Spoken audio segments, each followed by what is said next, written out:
So let's call a meeting to order at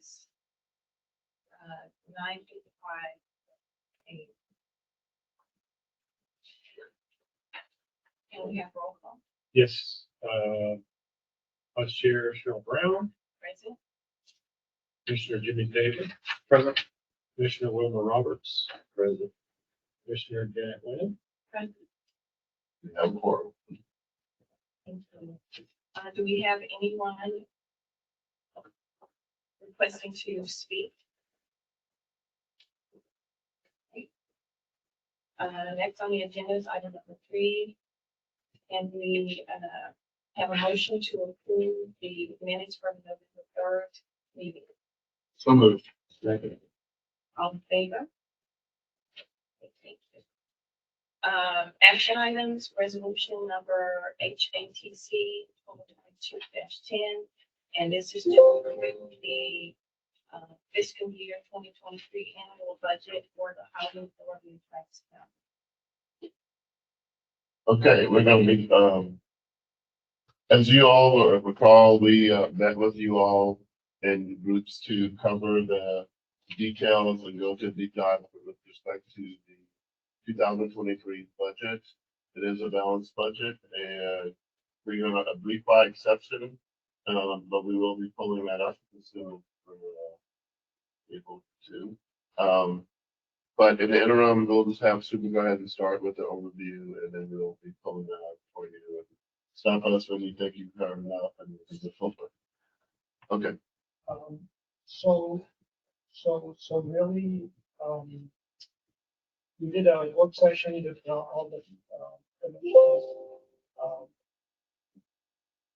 It's a balanced budget, and we have a 4% COLA for staff, and to support the HATC, all the indirect cost and the overhead, we are doing the HATC will be needing a $1.4 million contribution. And in the previous years, we used to get a contribution from strategic, but this year we are going to get a contribution from TCFC. And other than that, I really didn't have much more to add. I did incorporate Commissioner Brown's suggestion to the. There was a little deficit in the HCD program because we added a position. We went back and put the position in for 10 months and came out with a little surplus there. So, are there any comments that you want to add that you want to discuss? Yeah, I just wanted the Congress is looking at raising those portion. Has that come through or something to that nature to reduce some of the deficit that housing authorities get? Not as of yet. Actually, year to year, there's a continuing resolution. We continue to move forward. We have not gotten any indication of what the percentage allocation is, but I just range anything from 70 to 84% roughly each year. But fortunately, we have other means to cover those, cover what's not coming through the federal funding.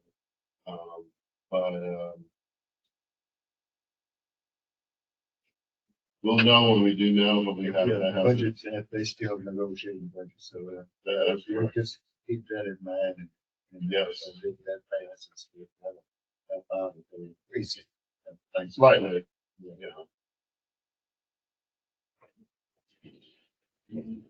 During our work session, Super, first, thank you for answering all of my questions because I had so many.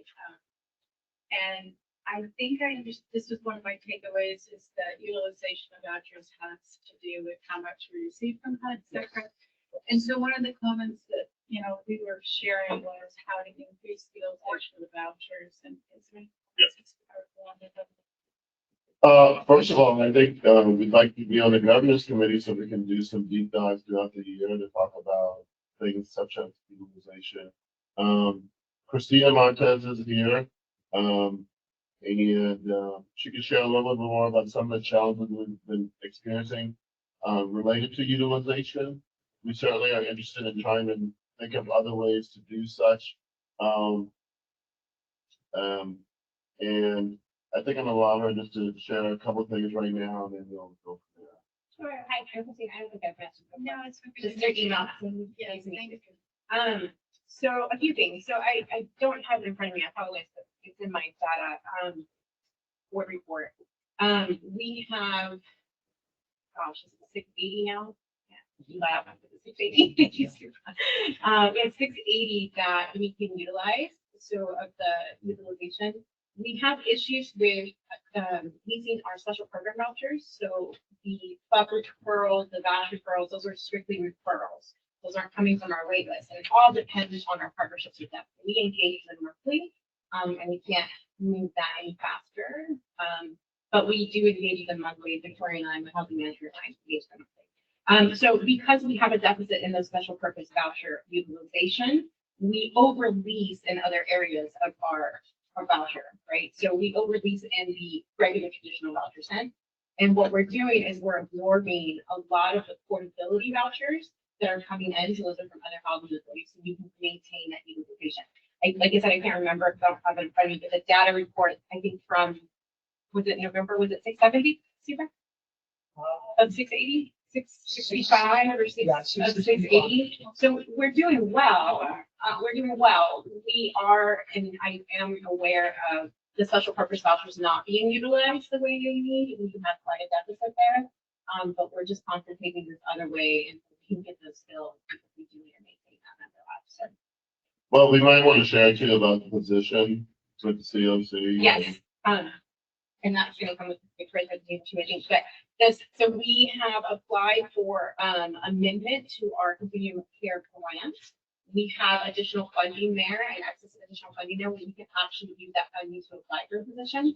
But we have to first amend the grant and how we do our budget line items. It's a very specific way that we do it. And so I'm waiting for that final approval. It looks like it's a go. We just haven't had that final approval. I'm hoping it comes in December. And then we can hire that social worker in January to be able to help with some of the utilization in the continuum care program to relieve her to be able to get into that special purpose voucher program as well. So we're looking to some good things coming in the future. We're hoping sooner than later, but of course it all depends on approvals from HUD in that regard. Thank you. That does sound like a very good. We're excited. Yeah. I'm excited. Especially to have a full licensed social worker that actually work with clients hands-on, that we haven't had that yet. And then do home visits and things like that. So we're excited about that extra support. Great. I would like to propose that before we vote on the approval of the 2023 budget, that we go into an executive session to review one of the line items in the budget, and then we bring it back to the board to vote on. Is that, Yeah. That was the motion that we do in the executive session. Second. All in. All in favor? 10:50.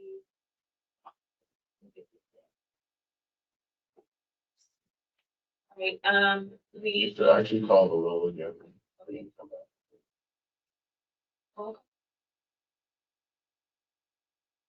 Oh, it's the board Yeah. Vice Chair Cheryl Brown, president. Commissioner Jimmy Tabor, present. Commissioner Wilma Roberts, here. Commissioner Janet White. President. All right, thank you. All right, we will resume with action item number 4. That is to approve the fiscal year 2023 annual budget for the housing authority of Travis County. And there's some adjustments that we want to make. Okay, So I want to make sure that we're covered. I want to take that off with city board. And so I'd like to make a motion that pending the discussion that we had, that we approve the budget with the discussed changes to make sure that it's covered. I'll second. Okay, question, you got a concern?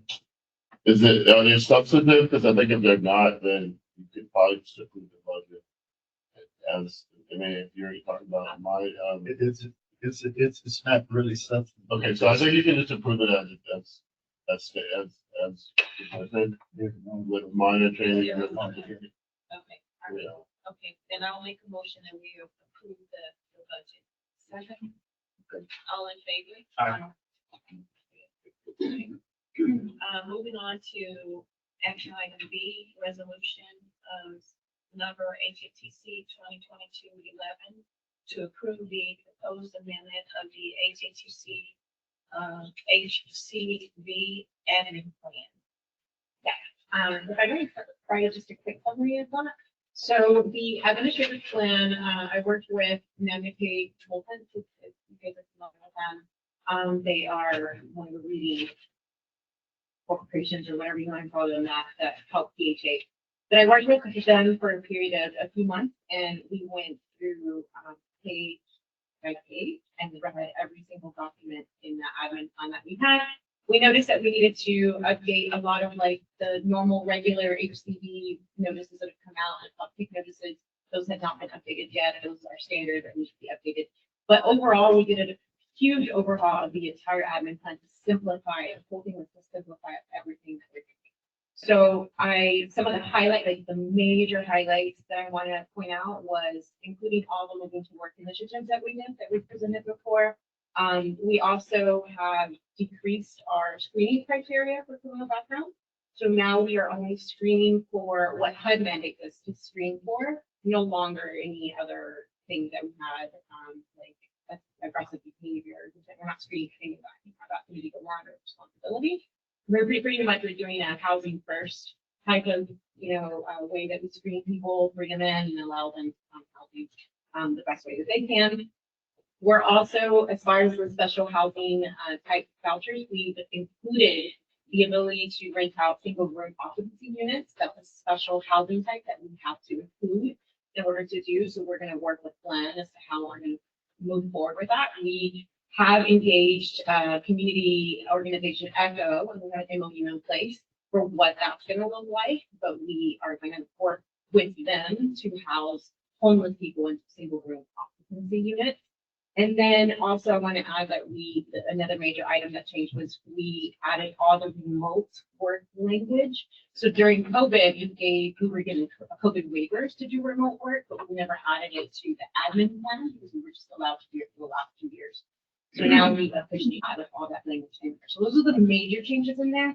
The minor changes that I did not highlight are things like we used to request 6 check stubs for calculation. Now we're only requesting 2. We used to request birth certificates for citizenship. We are no longer needing birth certificates. If there's an issue, we would address it then, but they're just going to sign a citizenship documentation form. So those are the minor type of changes that we put in there, but the major ones I did not highlight. You can let me know. When I read through the document, there was one area that I wasn't really clear on. Sure. And probably just common knowledge, and I just don't know how it works. Yeah. But under the managing the waiting list, it talks about notifying the public of the waiting list openings and closings, updating the waiting list information, purging the list. How is that done? How are you informing the public of these openings and, letting families know that, if they're no longer interested or eligible for assistance? Just how do you manage the process? Sure. So the announcement has to be, we did I believe it's a 45-day announcement. Could have been 30, I think it's 45. I think we posted it 45 days in advance. It was posted at the Travis County level, is that correct? The Travis County level, but on my end, I sent it out to all the community organizations as far as when the waiting lists have opened and our pop-up, the health and videos, so that they can notify if they get tons of calls. So I reach out as far as community-wide, but we do post it. Is it the Travis County website?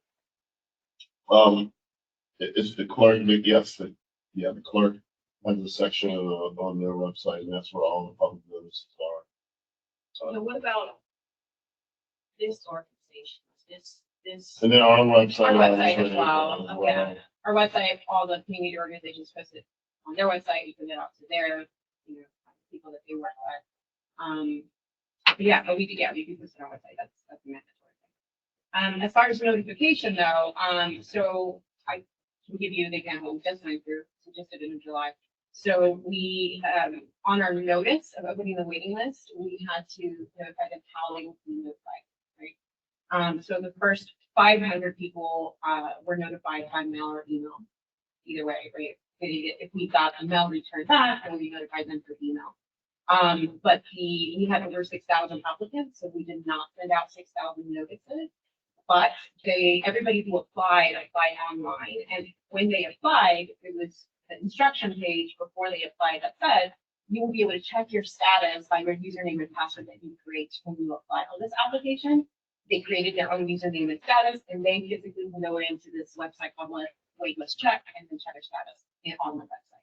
So everybody has access. We do not have access to their username and password. They have to remember that or recreate it or, do the whole prompt to get it again if they don't have it. Thank you. Mhm. Members, is there any other discussion? Is there a motion to approve? Second. All in favor? Aye. Thank you. Next on the agenda is the executive director report. Yes, we'll start with public records. Yeah.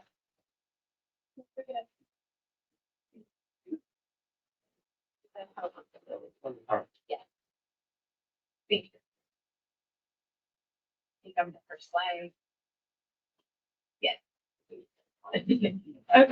Okay, yes. So we are working on, so we talked a little bit about how we are planning to hire a new social worker. So in that process, we're also developing a plan with my housing manager to reach out to some of those special purpose voucher organizations so we can get that high utilization rate down. So we are working towards that at the beginning of January. We're still continuing when I'm moving to work training with staff, and then of course the social work position is the main thing, and then I'm closing out the year, of course. But those are our main things in the next 30 days.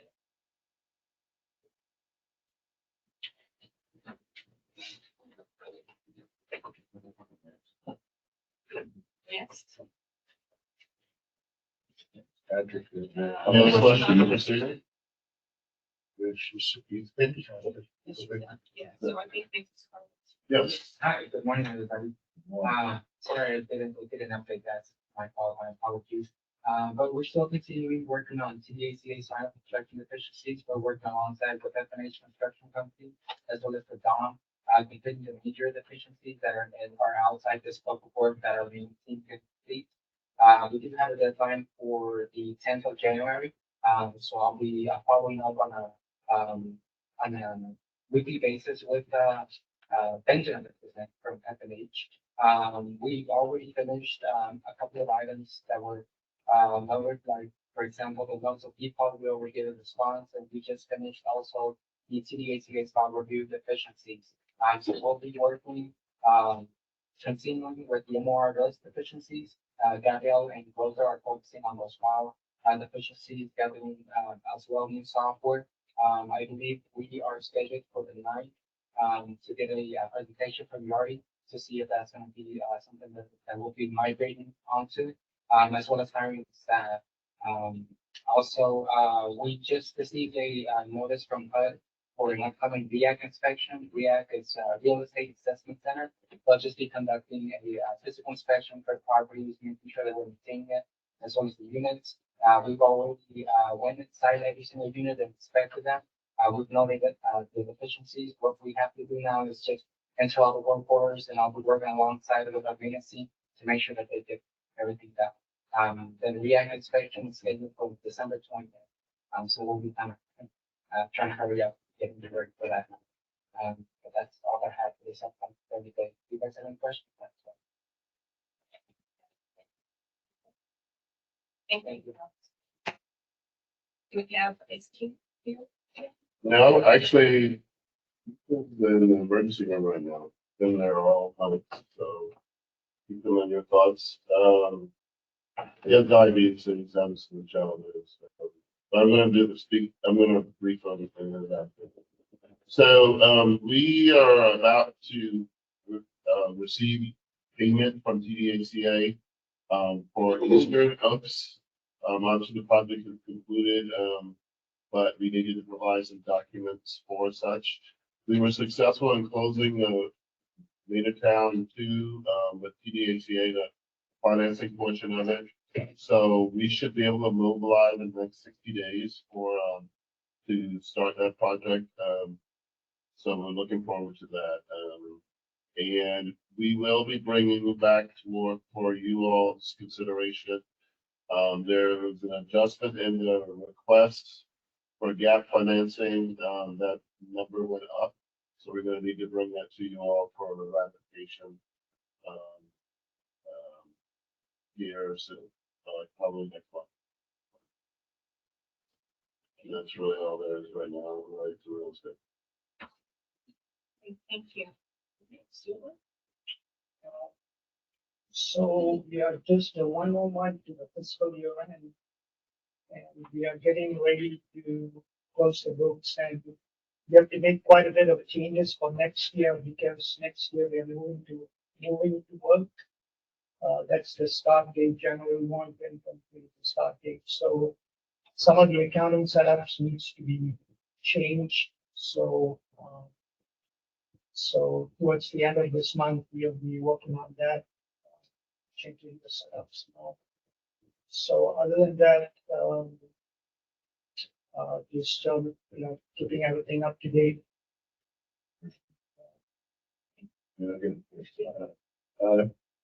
Moving to work, what is that gonna cost us, and are we budgeted, with that, are we getting any additional funds for that? Her area, she did get a $25,000 grant for modification to the computer system to comply with whatever changes that she's gonna make.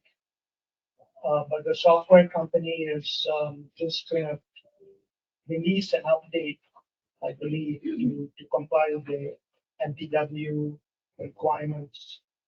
So there So, won't be any additional cost. The cost should be outside. covered with the $25,000 grant that we received. I mean, overall, we're helping and assisting. Okay. They're just policy changes. Yeah, I mean, it's a request we put in because this designation gives us the ability to serve both our needs and our needs better. So, yeah, we're theoretically it would be savings at some point potentially, but definitely on the part of the actual recipient, the benefits the program participated significantly. That was one of our goals, updating measures for. Just one picture that surprises. No, that costs us money. the financials to October 31st is included in the packet. Really, we are doing quite well. Christina increased the voucher issuance, so that is going to bring us quite a bit more, more money in administrative fees. So I think this month for November, it was 665. I think it was more than what I had budgeted, so. And we are showing, right now, we are showing a $90,000 surplus in the HCD program. But the only thing is, going forward next year, she probably has to cut back, like towards the middle of next year.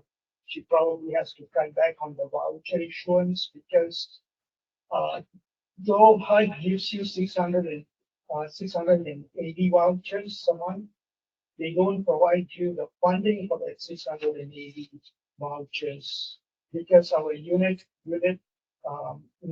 cost keeps going up.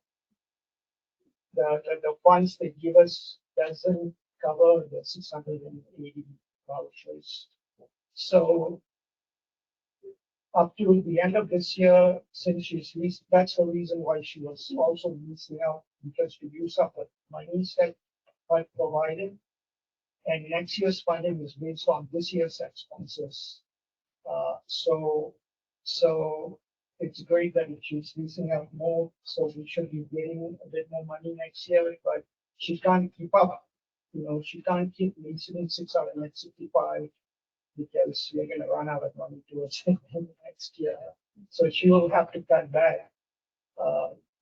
Or we would, hard sometimes do receive more money when, they will analyze and tell us that, hey, you're gonna run out of money, you have to cut back.